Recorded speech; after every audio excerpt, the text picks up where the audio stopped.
नमस्कार, स्वागत आहे तुमचे आमच्या चॅनलमध्ये। आवाज महामुंबईचा, शोध बातमीचा, कौल मनाचा। चला तर मग आमचे चॅनल शेअर करा, लाईक करा आणि सबस्क्राइब करा। धन्यवाद।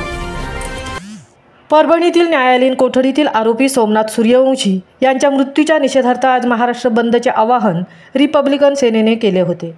त्याला परभणीसह जिल्हाभरात बंदला प्रतिसाद मिळत आहे। कालपासून एसटी सेवा बंद केली आहे, तर आज शहरातील शाळाही बंद ठेवण्यात आल्या आहेत। यानिमित्त कडेकोट पोलीस बंदोबस्त तैनात करण्यात आला आहे।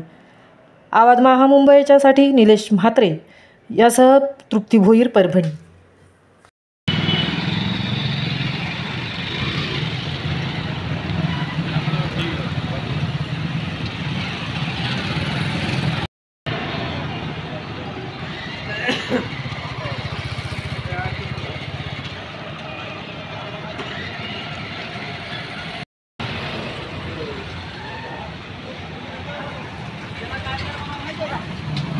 अतिशाला